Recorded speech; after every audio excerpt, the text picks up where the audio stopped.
Selamat malam teman-teman semua.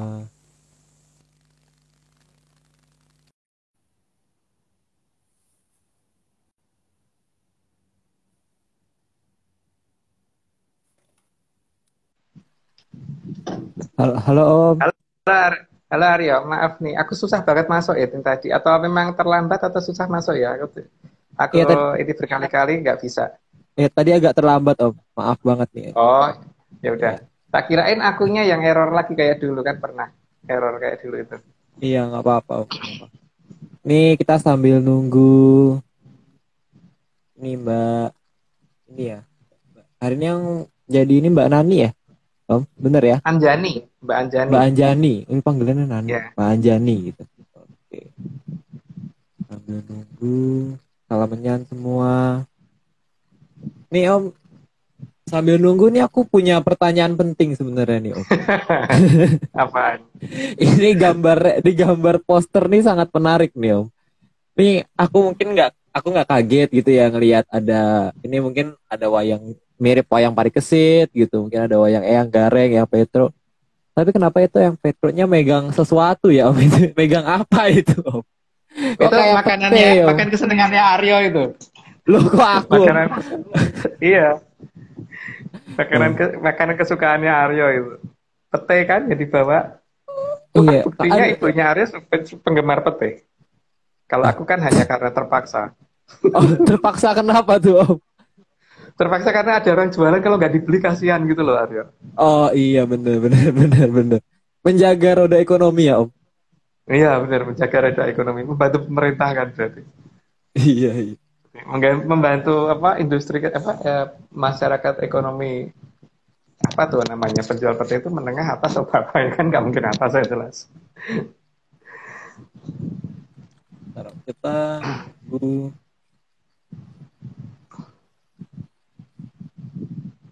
Oh ini dia. Anjani LSS sudah. Eh, Mbak.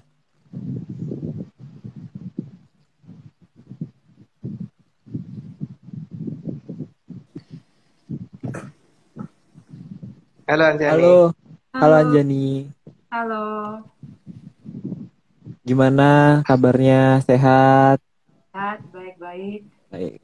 Nah, sudah siap nih jadi yang apa narator hari ini? Ya, siap. Iya, mantap.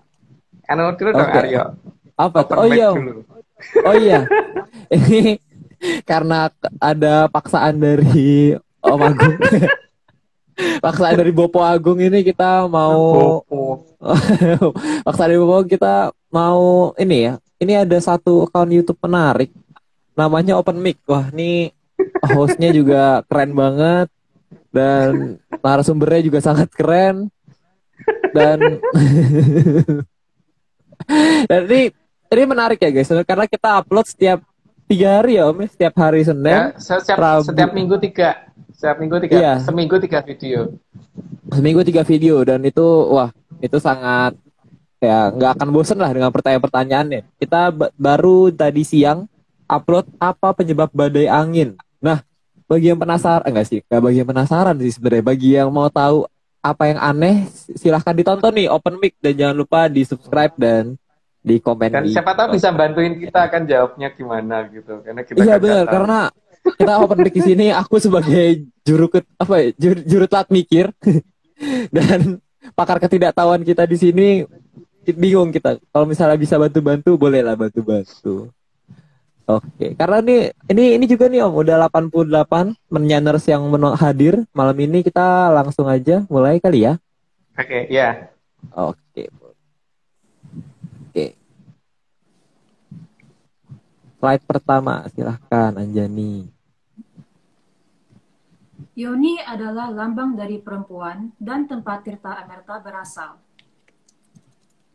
Kayaknya nggak perlu dijelasin deh, karena udah kelihatan dari itunya kan. Dan memang dalam sejarah kita kan ada perlambang-perlambang seperti itu.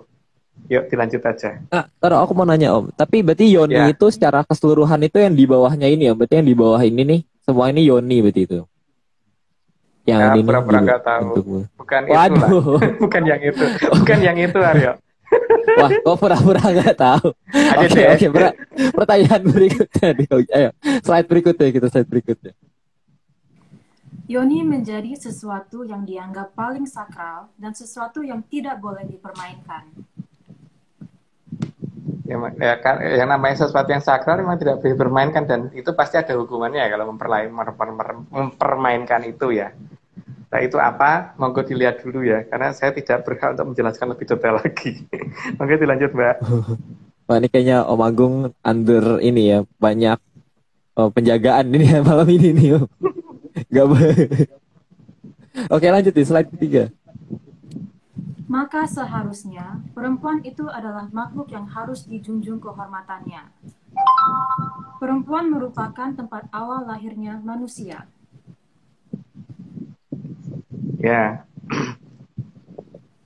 kan di mana-mana kan ya nggak ada ya yang namanya bapak melahirkan, yang ada kan ibu kan yang melahirkan. Jadi asal kita ada itu kan karena ada orang tua, tapi yang paling jelas kita datang melalui siapa gitu kan. Itu yang harus kita ingat dulu. Sehingga di sini apalagi dalam tradisi di Jawa itu jelas bahwa beda ya dengan saya tidak ngomong dengan masalah agama dan apa enggak, tapi berdasarkan tradisi di Jawa itu dari sistem penciptaan di jagat gumelar itu perempuan lebih dulu daripada laki-laki. Makanya kan kalau kita lihat suara dari orang itu pertama kali pasti suara perempuan dulu baru berubah ke laki-laki kan, yang cowok. Suara Tapi perempuan tuh berarti melengking gitu kali ya, maksudnya suara sebelum apa namanya akil balik ya, sebelum akil balik kan tuh suara pecah tuh kalau cowok ya. Ya kan Aryo pernah ngalami suara kayak gitu kan pasti. Ya, suara jadi di sini memang berat, itu suara aku masih agak cempreng. Ya enggak, tapi udah beda, enggak kayak dulu. Dulu kayak suaranya enggak kayak gitu. Ya itu menunjukkan bahwa memang dia lebih awal. Jadi emang ada beda dengan di ini ya tradisi kita dengan yang di luar negara kita. Di luar negara kita kan seolah malah kebalik ya, laki-laki dulu baru perempuan. Di kita enggak, perempuan dulu baru laki-laki. Gitu. Jadi lanjut.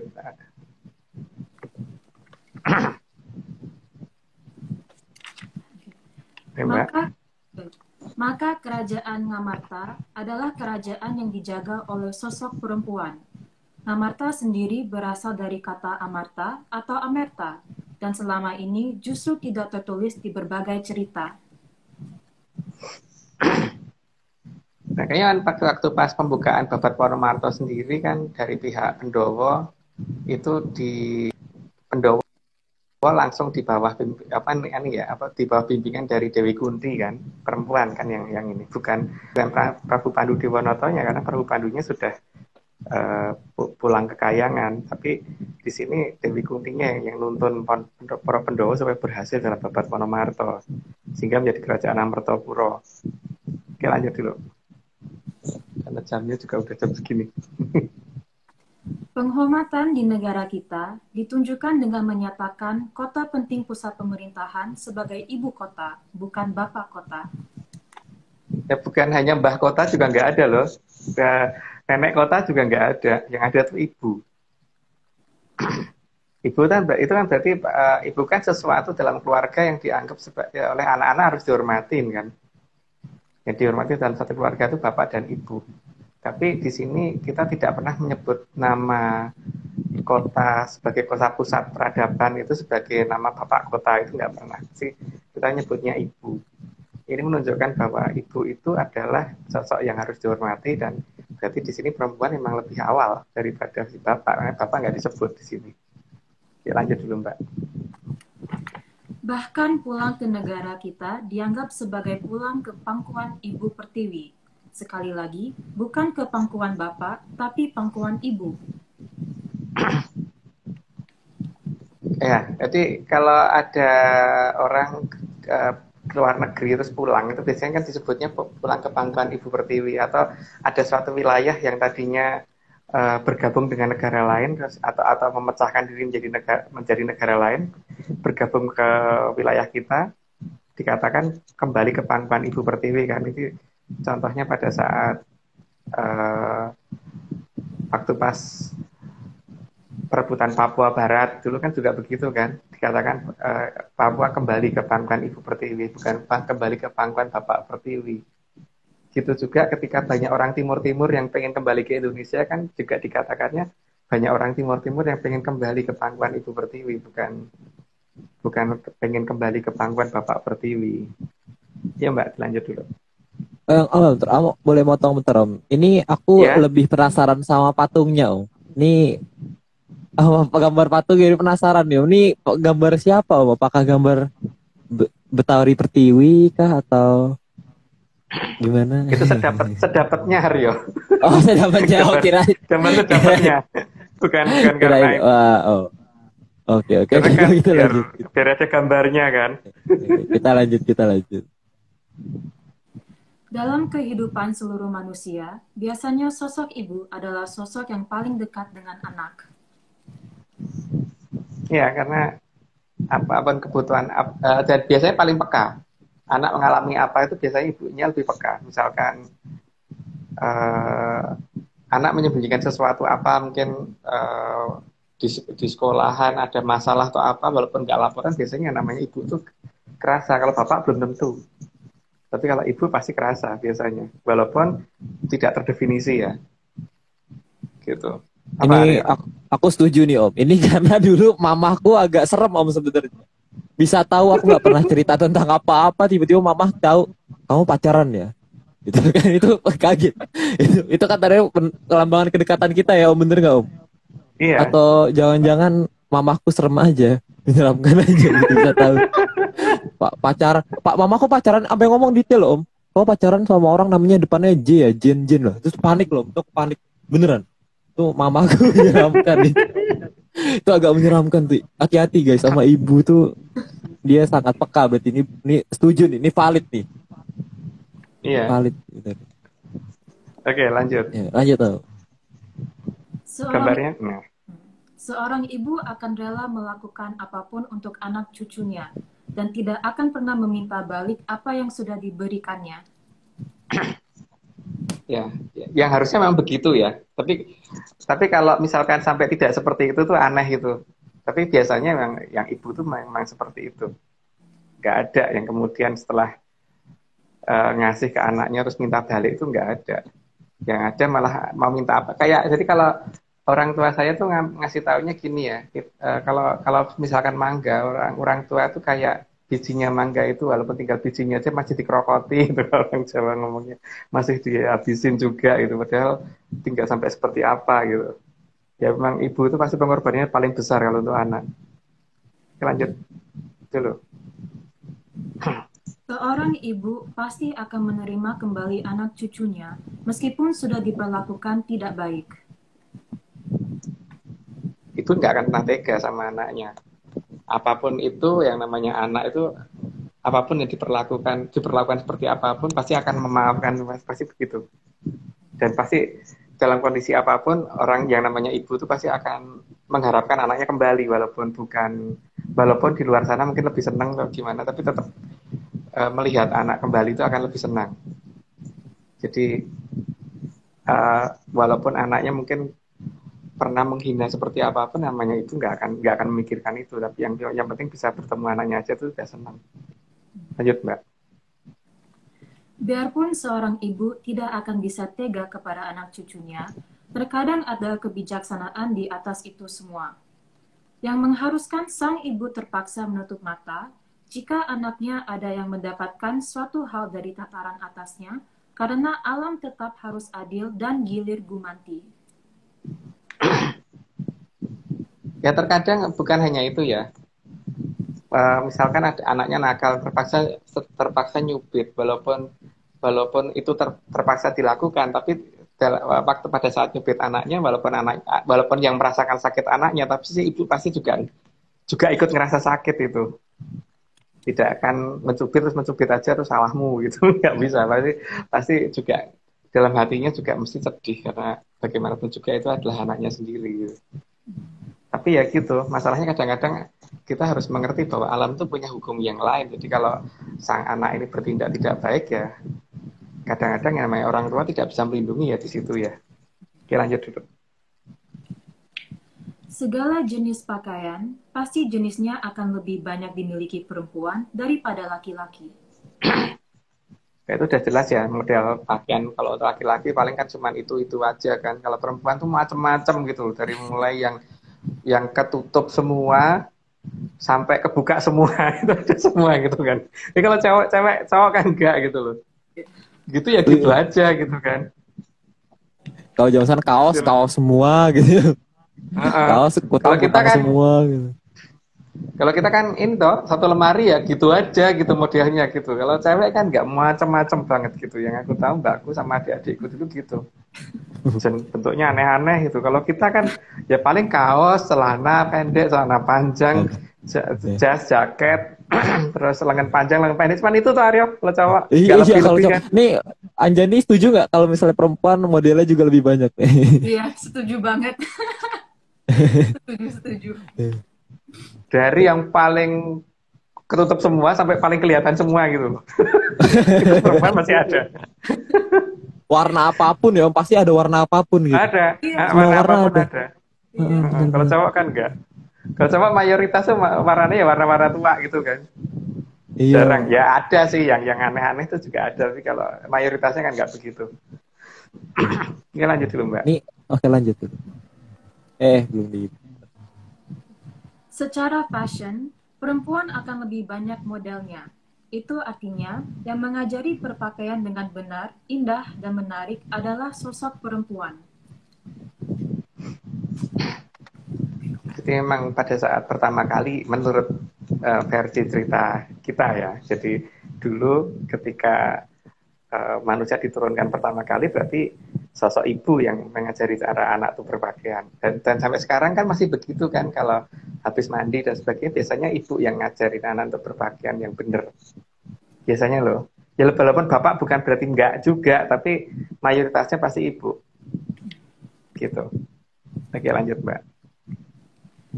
Bahkan agar sang anak tampil lebih segar, sehat, dan menarik, sang ibu tidak akan merasa lelah memandikan sang anak dengan air yang dipastikan bersih bagi anaknya.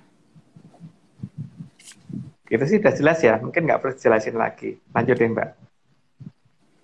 Setelah memandikan, maka pasti akan memakaikan baju untuk sang anak, tidak akan dibiarkan telanjang. Hal ini biasanya lebih sering dilakukan para ibu daripada para bapak. Iya, yang saya ingat kadang-kadang malah bapakku tuh dulu kalau adikku telah habis dimandain ya biarin aja telanjang malah gitu. Tapi kalau ibu nggak mau, pasti habis itu dibedakin kayak apa kayak macam-macam gitu setelah ini. Kalau adikku dulu waktu bayi kan malah nggak begitu. Kalau bapak itu kadang-kadang malah kayaknya lucu kalau kayak gini, ya ibu masih nggak boleh. Iya, iya kan Aryo? Iya pasti. Coba aja. Kalau ibu pasti bilangnya takut masuk angin gitu. Mau cucu, mau anak kayak gitu pasti gitu. Takut masuk angin terus kalau udah kalau diminyak bapak kan telonin enggak semua. Kan? Iya enggak sih, maksudnya ya udah telanjang. Ya udah. Lucu gitu malah gitu kan. Iya. Malah diketawain gitu kan pasti. Iya.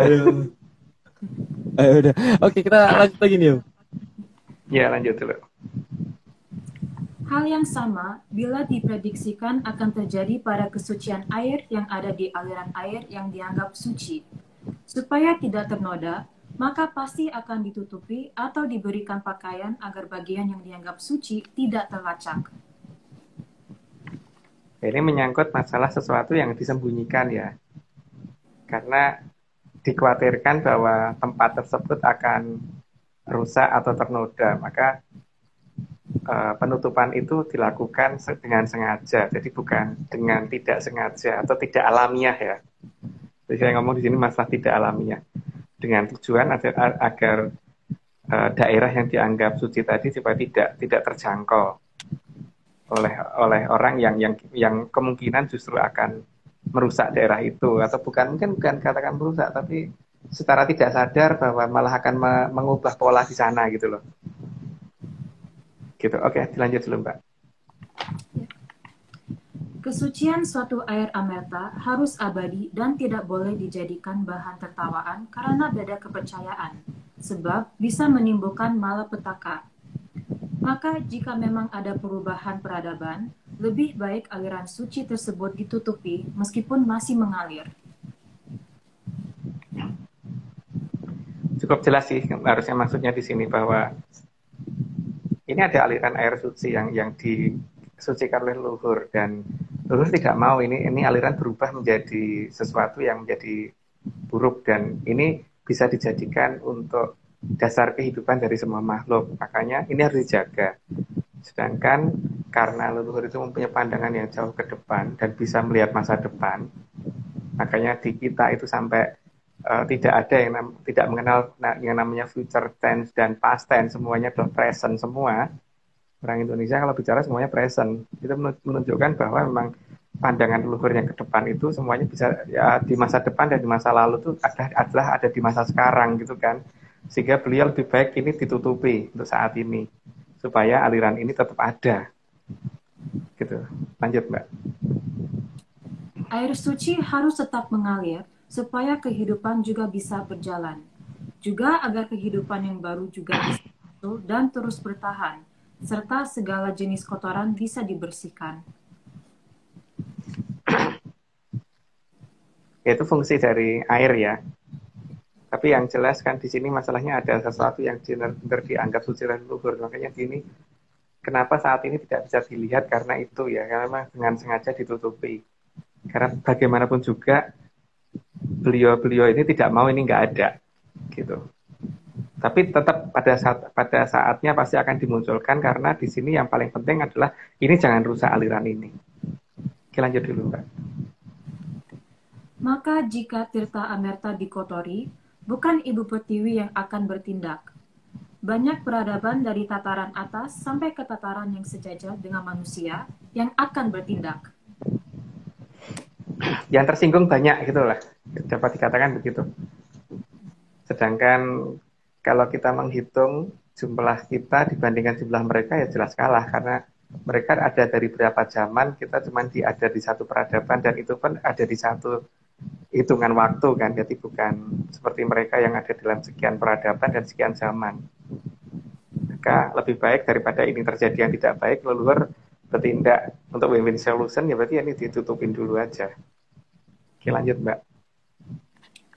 Penutupan aliran air suci merupakan hal yang sangat bijaksana, agar peradaban yang diperkirakan berbeda tidak bisa menodai kesucian aliran, serta tidak bisa memainkan perkataan atas aliran tersebut, sehingga malapetaka yang jauh lebih besar dan sangat lama bisa dihindarkan.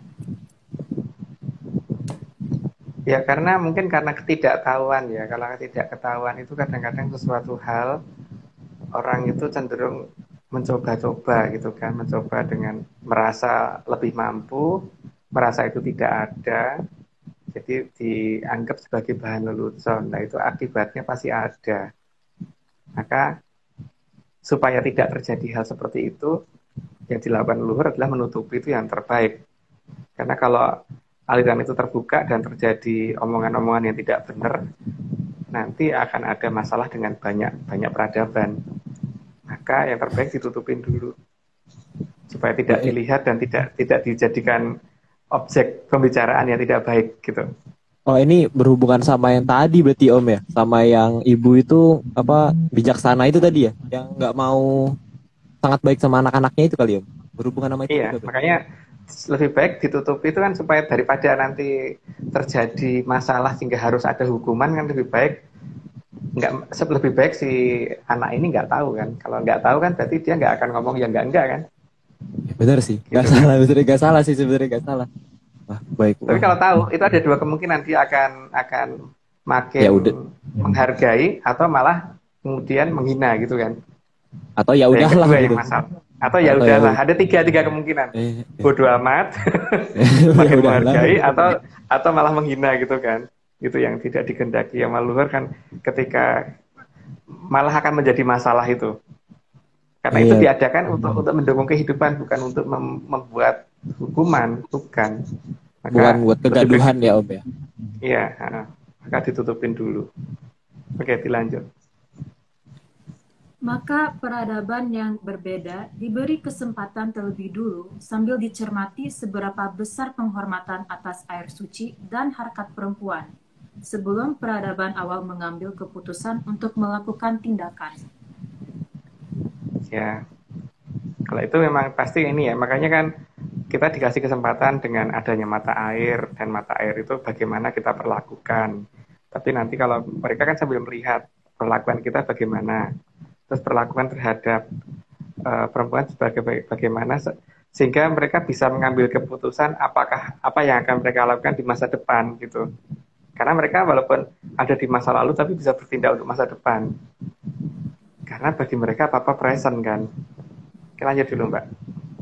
Oh, terus berarti ini hal yang unik ya Om. Berarti karena kan di dunia ini kan, maksudnya di sekarang itu lagi ngetren banget woman empowerment. Itu jangan-jangan pertanda juga dari leluhur ya Om ya? Itu woman Mungkin ya, empowerment.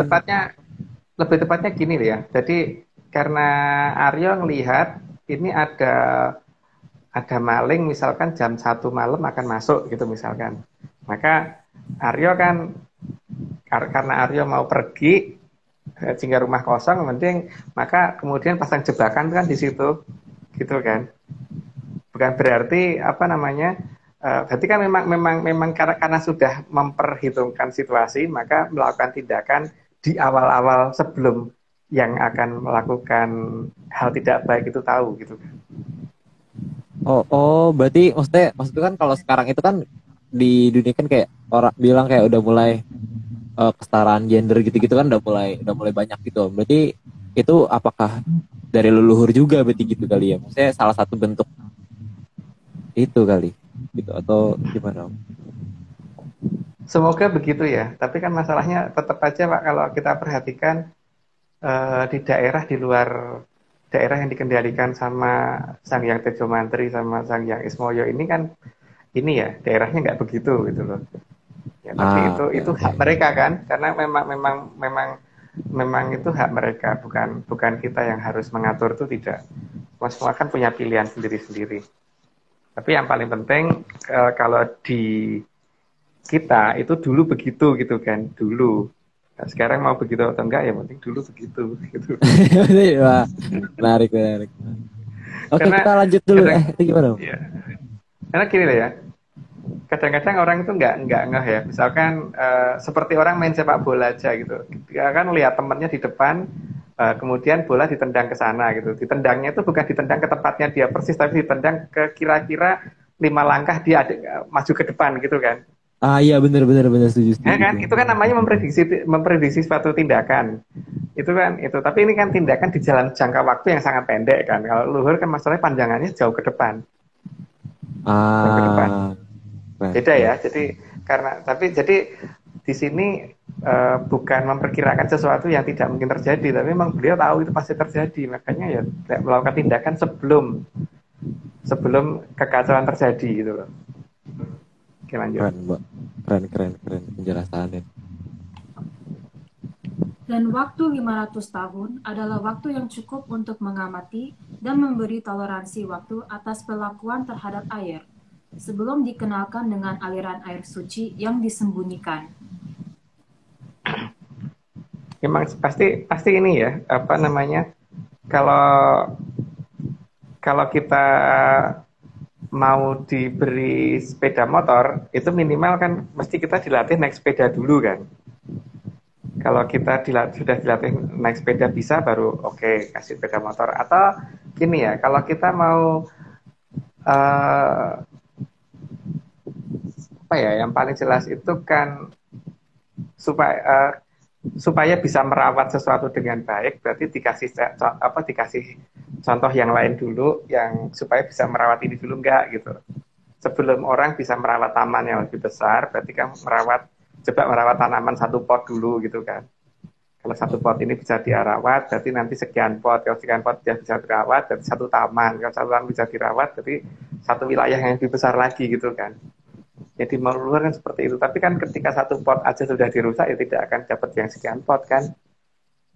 Itu kan harusnya gitu ya. Nggak mungkin juga suruh belajar terus gitu kali ya Om ya. Iya.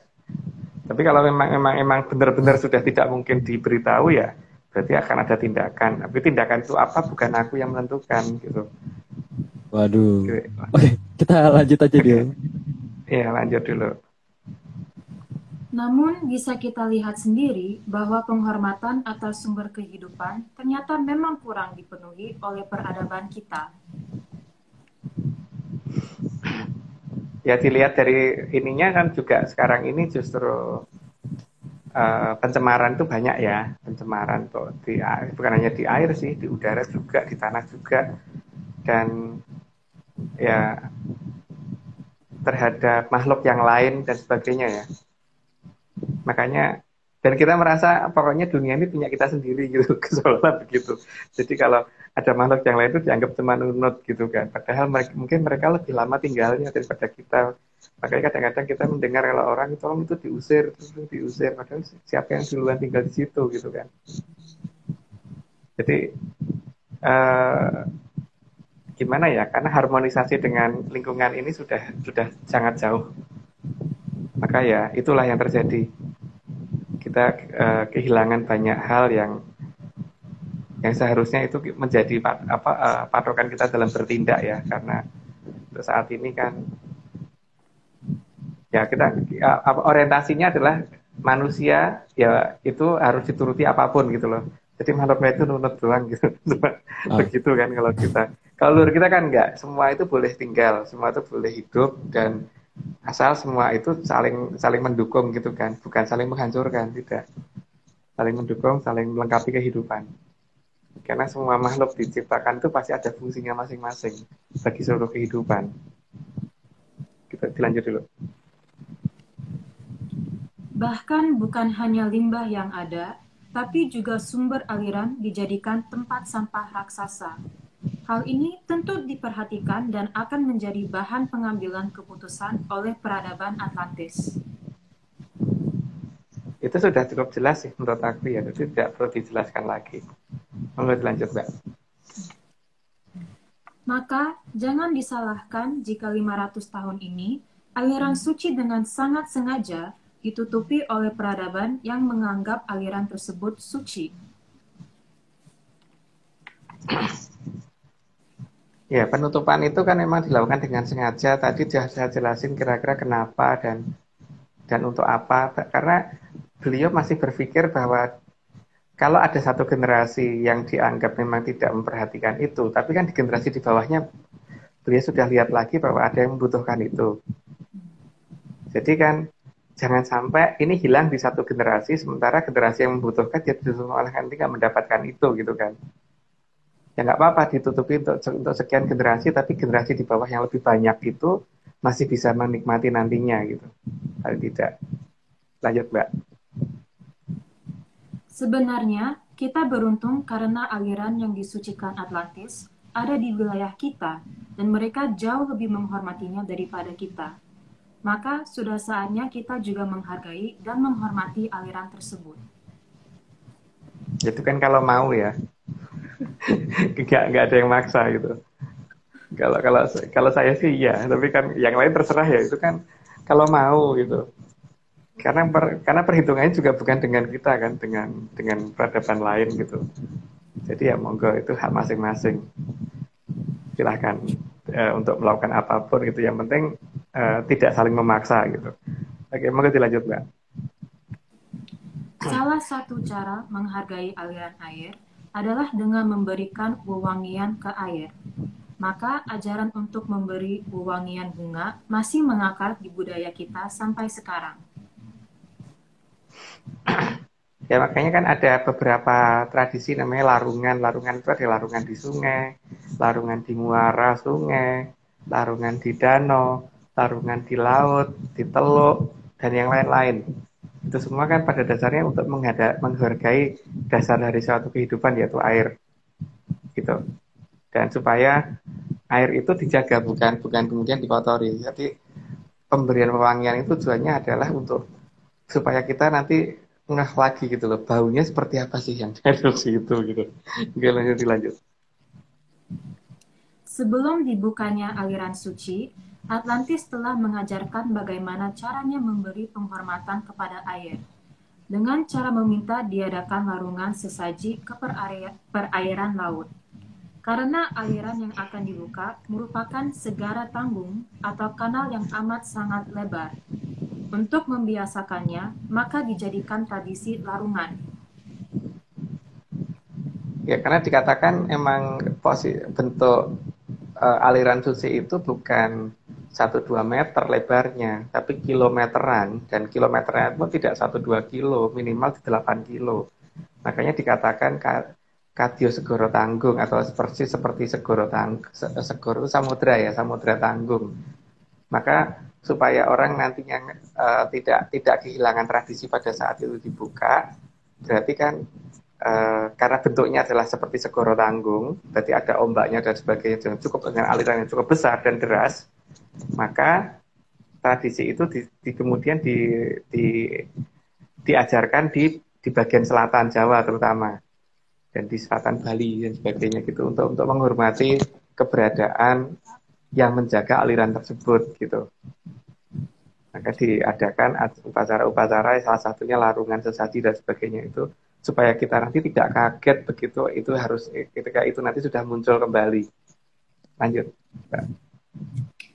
Dengan diadakannya larungan tersebut, maka diharapkan agar peradaban kita tidak mengotori aliran yang dianggap suci bila sudah dibuka nantinya. Karena kalau contohnya kalau orang mau mengadakan upacara, biasanya daerah itu dibersihkan dulu kan, tidak dikotori dulu gitu loh. Itu apa? Di tradisi keraton manapun, kalau mau mengadakan upacara dimanapun, itu pasti wilayah itu akan dibersihkan dulu, tidak dikotori.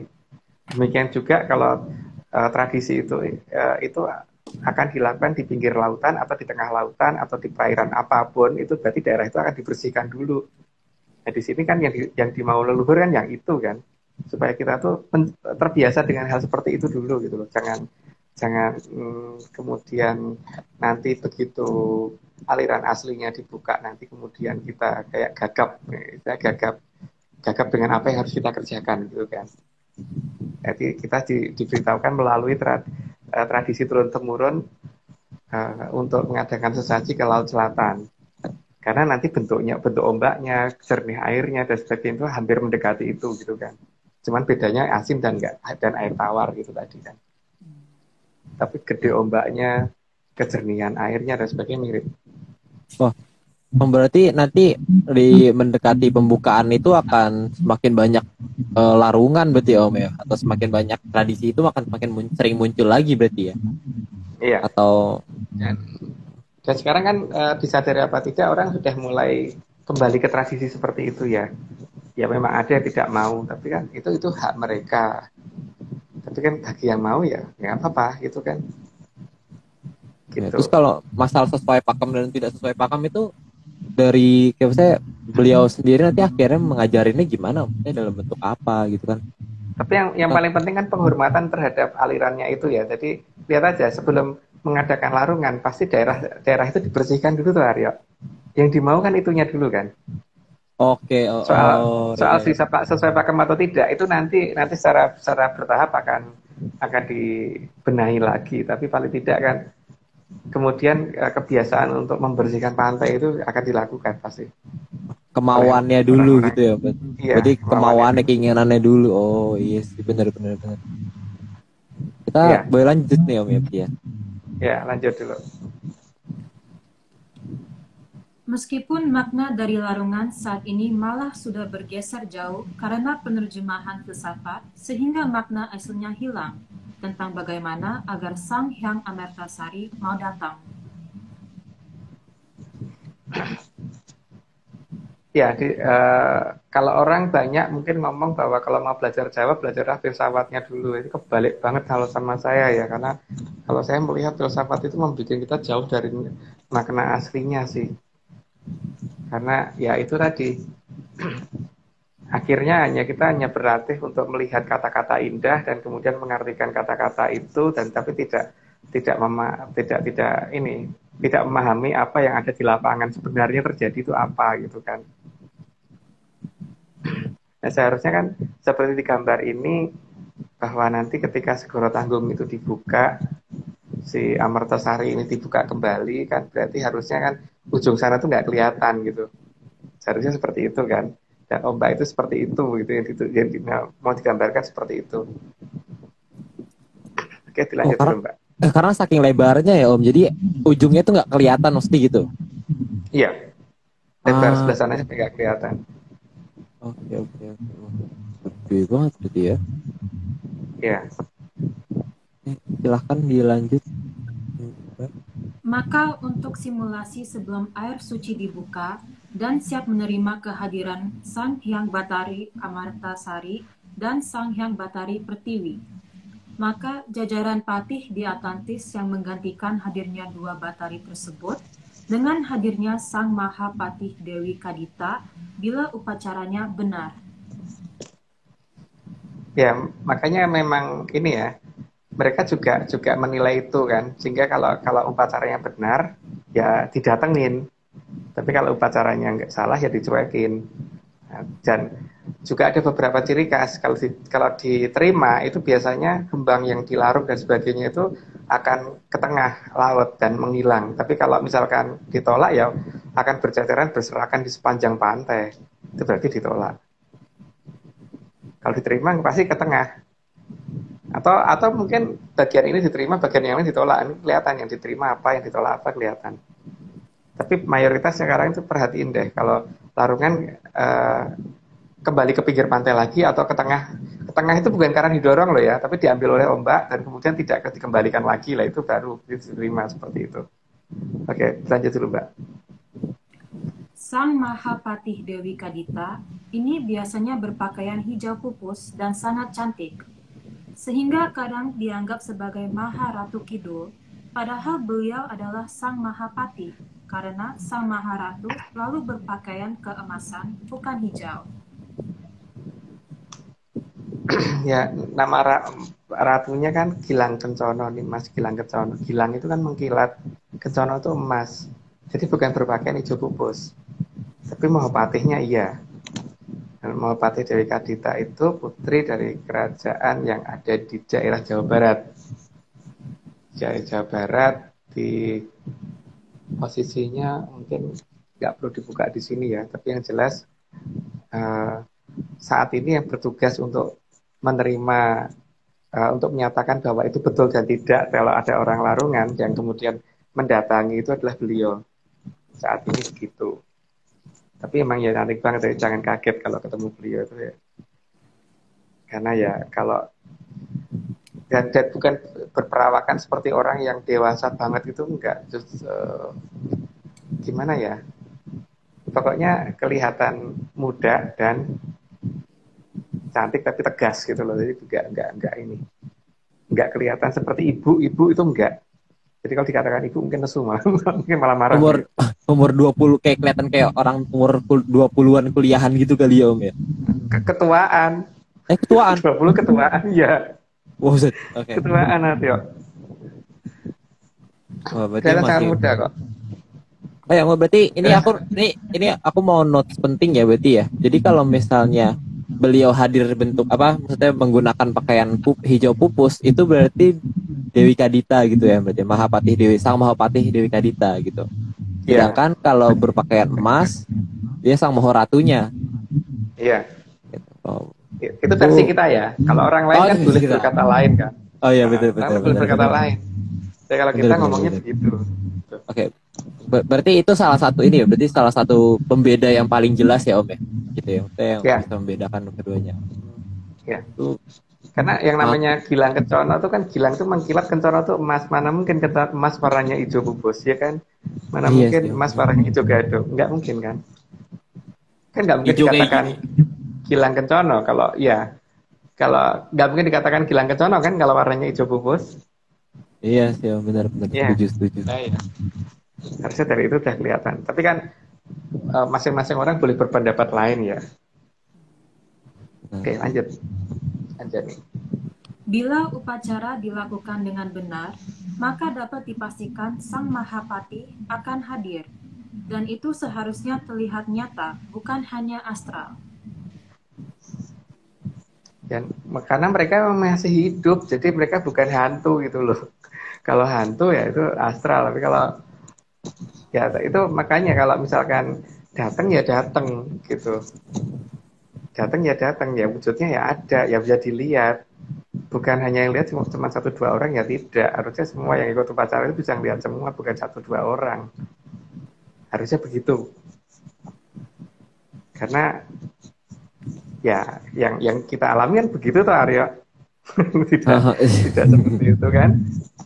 Yang makanya kadang-kadang aneh kok orang ngomong astral sih, kita nggak pernah lo ketemu astral, gitu. Kita pernah ketemu wujudnya aslinya gitu. Oke, lanjut dulu Mbak.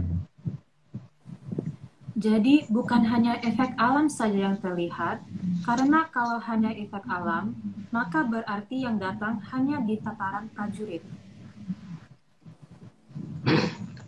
Nah iya, kalau cuman ombaknya doang seperti apa, terus ini seperti apa, ya berarti ini belum diterima. Yang terima berarti bukan mutatis, jadi masih yang di tataran bawah. Itu namanya cuma legani gitu. Tapi kalau seharusnya kan yang datang ya betul-betul yang punya, ya paling tidak orang kedua di kerajaan itu ya, atau minimal Tumenggung, kayak Tumenggung itu menteri ya zaman sekarang. Minimal itu kan, bukan cuman ya gini ya, kalau Arya datang ke rumahku, itu kan bukan cuma suara mobilnya sama asap mobilnya doang yang datang kan. Serem banget dong kalau itu. Iya, bukan cuma anginnya doang gitu kan. Ya Aryonya datang gitu. Kalau Aryonya nggak datang berarti ada yang salah gitu loh. Iya. Iya enggak. Kalau datang cuma suara mobilnya, terus getaran mobilnya sama asap mobilnya, itu berarti kan ada yang salah. Berarti ada klaksonnya. Berarti kan Aryo nggak mau datang ke tempatku kan sebenarnya. Ya enggak. Iya, bukan nggak mau, mungkin ya udah gitu. Ngirim orang kali ya. Ngirim orang gitu. Tapi kan bukan berarti ini ya. Kalau diterima itu kan nggak begitu kan. Kalau aku misalkan supaya Aryo mau datang, misalkan Aryo nanti ke tempatku tak sediain ini gitu. Kalau datang ya datang, tapi kalau enggak kan ya datang. Kalau cuma suara mobilnya, suara ini doang. Suara notifikasi HP doang gitu. Itu kan atau notifikasi HP doang, itu berarti kan bukan mau datang kan. Benar. Jadi harus tegas sekarang menyatakan bahwa ini diterima dan tidak. Itu kalau ketemu diterima, tapi kalau enggak berarti tidak diterima, berarti masih belum benar tradisinya. Gitu kan? Berarti yang mau kita katakan kan itu kan. Bagi kita loh, tapi kalau bagi orang lainnya boleh beda. Jadi kalau bagi kita loh, kalau dia nggak datang ya berarti ya belum. Kalau cuma harus tunggu beliau datang gitu ya. Sampai datang berkali-kali deh gitu kan. Iya, ya seperti Aryo kalau misalkan nunggu ibunya datang, tapi kalau yang datang cuman notifikasi HP, notifikasi HP doang, atau kiriman atau paketnya doang, bukan ibunya datang, berarti kan ibunya belum mau datang kan, beda kan? Beda ya, walaupun ngasih atau cuma suaranya, atau kalau cuma ngirim transferan gitu, nah itu kan nggak datang gitu. Iya, beda. Itu kan karena kasihan, bukan karena pengen ketemu kan. Waduh, nggak tahu deh Om. Waduh. Ya gitu. Jadi ini di sini harus ada suatu pembeda tegas bahwa ketika tidak bertemu dalam bentuk yang wujud yang asli, yang benar-benar bisa dilihat oleh semua yang ada mengadakan upacara, berarti upacaranya gagal, gitu kan? Bagi tim Atlantis Series gitu berarti. Ya, bagi kita itu berarti gagal. Kita boleh lanjut ya? Ya lanjut. Meskipun sesaji diambil semua oleh ombak, tapi kalau Sang Mahapatih belum muncul, berarti ada yang tidak sempurna di larungan. Ya tadi ya, jadi jelasan yang tadi. Ya itu harus datang. Kalau nggak datang ya berarti gagal gitu kan. Walaupun mau ngaku seperti apapun itu berarti gagal. Karena kalau berhasil tuh ya yang nerima pasti datang kok. Ya kalau aku ngomong Aryo ke rumahku ya, ntar tak siapin ini sate ayam gitu. Oh ya mau Om gitu, datang gitu kan. Datang Aryonya datang, bukan suara knalpotnya aja yang datang. Atau cuma notifikasi Om, aku nggak datang ya Om hari ini gitu. Ke WA. Atau cuma centang dua, centang dua biru gitu. Dirit doang. Waduh. Dirit doang gitu. Ini kan sama aja dengan cuma dirit doang itu. Iya, kalau cuma ngirim ombak doang iya. Ya, cuma diri doang, orang yang nggak datang kok. Jadi di sini kan kadang-kadang ada banyak persepsi yang seolah-olah wah kalau gini berarti ombaknya gini udah diterima, ini udah diterima. Kalau menurut saya belum. Kalau sosok yang bersangkutan tidak datang berarti tidak diterima. Gitu ya. Tapi ya itu pendapat kita. Orang lain boleh berpendapat lain. Dari Lanjut tim dulu. Atlantis, kalau Atlantis ya kalau nggak datang ya harus dilakuin sampai bener ya Om ya kalau kita ya. Iya, berarti ada yang salah gitu. Kita harus diperbaiki. Gitu. Oke, lanjut nih kita ke slide 35. Apalagi bila yang datang arus gelombang yang sangat deras dan membalikan atau mengembalikan sesaji ke pantai. Maka perlu dicari di mana letak kesalahannya, entah karena urutan upacara, bahasa, atau sesaji yang tidak sesuai dengan pakem yang sudah diturunkan. Kalau ditarik ke tengah aja belum tentu diterima ya. Apalagi dikembalikan ke kita gitu. Itu jelas sangat-sangat enggak kan. Karena kan saat ini ya ada beberapa yang menganggap bahwa yang penting sudah dilakukan, yang penting itu kita sudah melakukan upacara. Nah, kalau melakukan itu kan berarti ya harus ada ini kan efek baliknya. Kalau misalkan diterima itu harus seperti apa, kalau tidak seperti apa. Harus ada ketegasan seperti itu. Oh ini diterima, ini tidak, itu harus jelas. Jadi nanti supaya ini kan tujuannya kan nanti supaya Amertasari ini kalau dibuka, jadi kita ngerti tradisi ini kita menghadapinya bagaimana gitu kan. Makanya di sana juga begitu, salah yang nggak diterima, nggak didatengin gitu aja. Salah itu bukan benar gitu loh. Jadi kalau kebanyakan orang kan, yang penting sudah ngelakoni, enggak. Salah itu ya salah, bukan karena udah ngelakoni itu nek salah ya tetap keliru gitu. Karena salah itu bukan benar dan benar itu bukan salah gitu kan. Iya benar.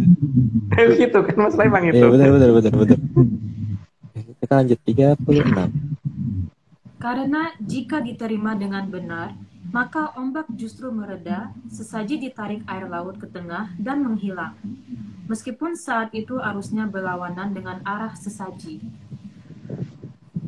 Yang kita lakukan kalau seperti itu tuh Aryo. Jadi kalau ombaknya arahnya kemana, sajian kita arahnya kemana, terus beliau datang gitu kan. Yang penting itu. Arus Terus anginnya kemana? pinggir loh. Tapi yang ditarik, ketariknya ke tengah gitu. Padahal ombaknya nggak ke situ gitu kan. Sementara kalau kita orang lain yang juga melempar itu mungkin barang-barang yang bisa terapung sama-sama bisa terapungnya gitu. Yang lain kembali ke pantai, tapi yang kita kan ke tengah, bukan kembali ke pantai. Tapi ya itu versi kita ya. Versi yang lainnya monggo aja. Oke lanjut Mbak. Tata cara tersebut harus benar-benar bisa dipahami, agar bila tiba saatnya aliran suci yang sebenarnya dibuka, maka peradaban kita sudah terbiasa dengan hal tersebut. Itu pembiasaan ya, yang dilakukan oleh Selatan itu pembiasaan aja, supaya orang ngerti bahwa menghadapi aliran suci itu ini yang harus dilakukan gitu. Dan kalau ini dilakukan dengan benar, hadiahnya adalah dapat gerbang, dapat itu kan, dapat jembatan untuk menuju ke sana, sehingga bisa berjalan menuju ke sana. Itu adalah kalau kita melakukan secara betul. Tapi ya itu versi kita ya, sekali lagi ya. Jadi kalau misalkan cuma dianggap teori dan kemudian ya terjebak oleh filsafat, kemudian jembatan itu nggak pernah muncul, ya itu karena memang beda teorinya sama kita kan, memang beda yang dilakukan lain gitu. Yang kalau cuma dianggap dongeng ya nggak apa-apa juga ya Om ya. Nggak apa-apa juga, itu haknya mereka. Tapi kalau kita kan nggak nganggap dongeng, sehingga kita melakukan dengan apa yang kita mengerti gitu kan. Lanjut. Oke, lanjut. Dipilihnya Laut Selatan karena dianggap sebagai lambang buatan dan lambang air yang bersih. Aliran air suci yang akan dibuka adalah air yang sangat jernih, maka Laut Selatan digunakan untuk simulasi. Karena Laut Utara sangat kotor, maka tidak mungkin Lemurian dan Atlantis ada di Laut Utara. Ya. Ya terserah sih, ada yang ngeklaim Lemuria atau Atlantis di Laut Utara, kalau kita enggak banget ya. Karena peradaban besar itu pasti tidak akan mau menempati tempat yang kotor gitu. Nggak usah peradaban besar deh. Tempat orang kalangan atas aja itu tempatnya pasti bersih gitu loh. Nggak mungkin tempatnya kotor. Kenapa kalau saya ngomong begitu? Karena Laut Utara itu cenderung di berapa meter dari bibir pantai biasanya warnanya coklat kan airnya. Beda dengan Laut Selatan. Laut Selatan itu sampai bibir pantai itu airnya masih bening, gitu ya, masih bersih, masih bening. Dan dari ombaknya juga beda. Jadi di utara itu ombaknya cenderung lebih kecil, di selatan itu ombaknya lebih besar. Nah, ombak itu akan sama persis dengan ombak nanti di Amartasari juga seperti itu, karena itu kan dulu untuk membatasi supaya Jenggala sama Penjalu tidak perang. Jadi ombaknya selalu menuju ke arah pinggir dari kedua tepi barat dan timur. Cuman yang penting kan bagaimana supaya itu supaya kita nggak kaget dengan bentuk ombak yang seperti itu kan. Gede ombaknya bukan kecil. Serem Gitu, juga makanya Om itu. digunakan Laut Selatan, iya. Wah. Sebelum itu dimunculkan, gitu ya. Lanjut, Mbak. Ini semua sudah tertulis dalam sabdanya Mahaprabhu Brawijaya ke-8 dalam serat sastra Wulan. Mungkin nggak perlu dijelasin ya. Itu ada, karena orang kan ngakunya Brawijaya cuma sampai 5, kecuali kita kan. Kita itu yang paling aneh, Aryo. Kita Iya, mau sampai 8 gitu kan. kita kan nggak mau sama Om, kita nggak boleh sama. Nggak boleh sama. Nggak boleh sama. Emang kita ngertinya 8 kok. Nggak orang ngomong 5, kita ngertinya 8. Dan bagi kita emang 8 gitu kan. Bukan 5. Bener. Nah, makanya ketika orang yang ngomongnya 5, ya berarti kita tidak bisa cerita tentang sastra Wulan gitu kan. Karena bagi kita ngertinya kita 8, Pak. Maka kita ngertinya sastra Wulan gitu kan. Betul. Lanjut. Oke, lanjut. Karena Sang Mahaprabhu Brawijaya ke-8 mampu menggunakan mata satu untuk memprediksi masa depan dengan sangat akurat. Karena batin kita cuma satu ya. Kalau orang batinnya 2 tuh aneh ya menurut saya. Tapi orang kan batinnya cuma satu. Jadi mata batin ini yang digunakan sehingga untuk melihat masa depan supaya benar-benar tepat. Tapi kan tradisi ini sudah hilang di negara kita. Ya entah itu dianggap salah atau dianggap gimana, tapi ya, itu terserah masing-masing. Tapi kalau saya sih pengennya itu kembali gitu kan. Tapi ya saya bukan seorang orang yang bisa ngajarin orang lain, jadi bukan perguruan ya kita Aryo ya. Jadi kita tidak ngajarin orang lain kan. Jadi kita hanya untuk kita gitu kan. Iya benar. Karena kalau ada orang minta pembuktian dan sebagainya, lah ngapain dibuktiin? Masalahnya kan apa keuntungannya untuk kita juga gitu. Kan pernah kita ditanya, tak jawab dengan begini kan loh. Kalau leluhurku punya duit Rp1.000, kalau yang percaya sama leluhurku aku doang kan berarti aku dapat duit Rp1.000. Tapi kalau kamu ikut percaya aku cuma dapat 500 gitu kan. Kalau Mereka bagi juga. makanya kamu jangan percaya gitu. Iya kan? Iya Om. Ini Beda dengan kebanyakan orang kan kalau ngerti harus siar. Kita kan emang enggak. Kita kayak ini kan juga bukan karena kita mau, tapi karena kita dipaksa untuk ini, untuk menceritakan oleh yang kita kan. Makanya di slide terakhir ada pengakuan dulu ya Om itu. Penjelasan dulu. Slide terakhir soal ada penjelasan. Ya oke, kita lanjut dulu nih 41 tuh, tanggung. Sehingga penggunaan mata satu sangat diperlukan dalam memperhatikan gerak-gerik alam raya. Ya kalau saya begitu, tapi kalau orang lain kan mungkin nggak begitu gitu. Dan mungkin malah dikatakan salah mata satu, karena kalau saya kan ikutin ajarannya Mataram itu begitu ya. Jadi di pewayangan kan memang Satrio dan dewa-dewa, Bedoro-bedoro dan sebagainya itu matanya satu. Buto baru matanya 2 gitu kan kalau di Buto atau hewan gitu. Buto atau hewan gitu. Makanya kalau dikatakan itu kan karena dilihat dari samping. Kalau dilihat dari samping kenapa Buto digambarkan matanya 2 gitu kan. Bahkan di Anoman aja matanya 2 ya Om, di Gerak Yogyakarta tuh masih 2. Iya. Tapi kalau untuk Bedoro kan enggak kan, nanti katanya 1. Satrio pasti 1. Arjuna kapan coba di pewayangan Arjuna Bedoro gitu matanya 2 kapan? Gak pernah sih Om, gak pernah. Bahkan di Betoro, Sang Hyang Betoro Wisnu ini kan perlambangannya juga gak pernah gitu Om. Pasti Betoro Betari. Menarik sih. Kalau dikatakan cuman karena dia digambar dari samping kan seharusnya gambar yang lain nggak begitu kan? Harusnya dari samping semua kan, satu-satu semua ya. Harusnya. Berarti kan ada kesengajaan kan? Ada kesengajaan bahwa pakailah itu gitu kan, pakailah mata satu. Biar seperti yang mata satu di wayang. Iya. Wah, menarik ini. Oke, kita lanjut ya. Ini slide konfirmasi ini. Oh iya. Sabdaning hyang kawakas arsa andamel gumunipun sang angin-angin tumuju kamulyaning triloka buana. Ya itu sih nggak perlu diterjemahkan karena itu kan hanya siap laporan sudah selesai gitu kan ke sana bahwa udah ini loh gitu kan, karena kalau enggak ntar benjol kita Aryo, jadi kita sudah melaksanakan apa yang diperintahkan sudah gitu. Jadi bukan karena kita pengen ini dipopulerkan, tidak ya, tapi karena kita ada perintah untuk melakukan untuk menjelaskan ini. Makanya kita juga tidak semuanya kita buka sih, memang kita hanya membuka di bagian pinggir sekali gitu ya. Jadi, kita ya, ini laporan ini pertanggungjawaban ya, jadi bentuk laporan pertanggungjawaban ya. Iya. Kode laporan bahwa sudah kita sampaikan gitu. Nanti dari ada proteksi, nanti kalau dikurangi kenapa? Ya biarin kok nggak dikurangi kan. Nanti bisa sampai pagi gitu kan. Nggak selesai live-nya besok dia gitu. Ini ada slide terakhir ya, ada slide terakhir nih. Nah, ya itu kan apa namanya, dalam ininya leluhur kan memang dikatakan begitu kan, dahulu kan temukan ing tanah Jawa lolonan sansaya dangu sansaya andodro.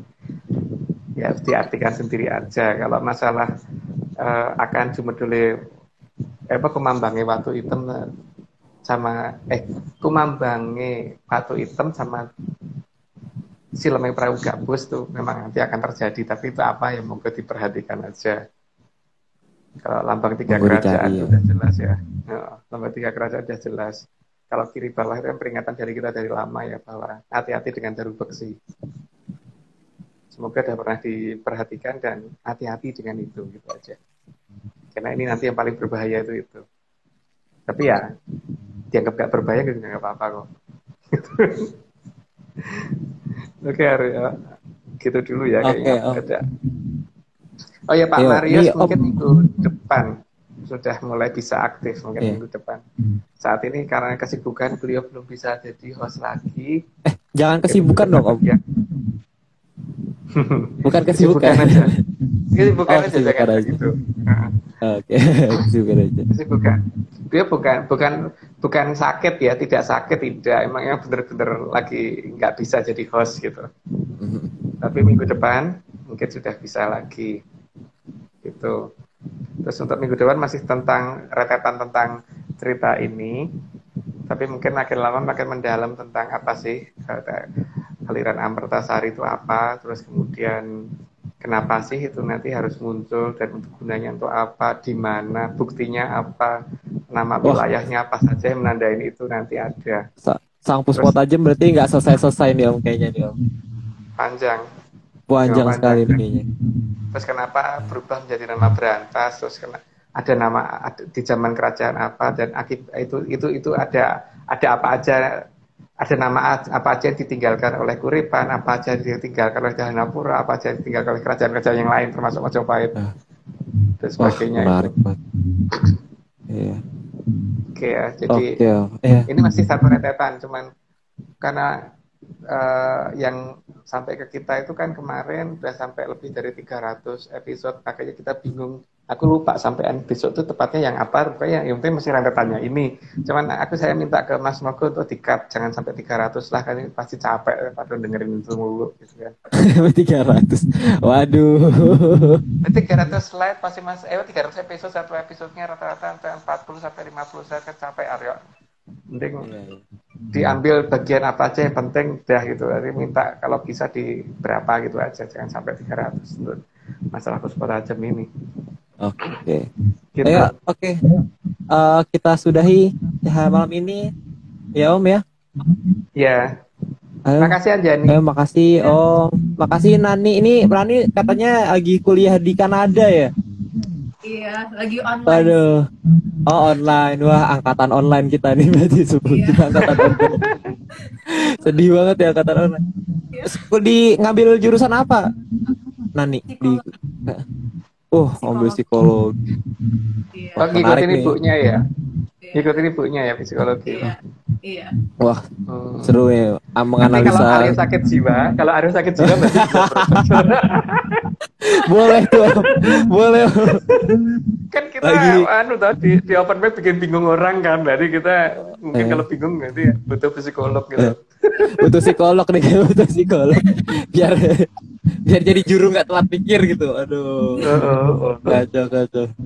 Oke, makasih juga nih Mbak Nani, makasih juga ya hari ini udah keren banget jadi narator. Om Agung, Bopo Agung, makasih Bopo. Terus juga Mas Mas Dani Argi nih, karyanya keren banget, petainya bagus banget Mas, foto gambar petainya. Terus juga Om Iwan, terus juga Mas Nogo udah bantu balas komen di IG Live. Dan ya terima kasih ya semua penyanyi semua nih. Kita sampai jumpa di Atlantis Code 68 Rabu depan.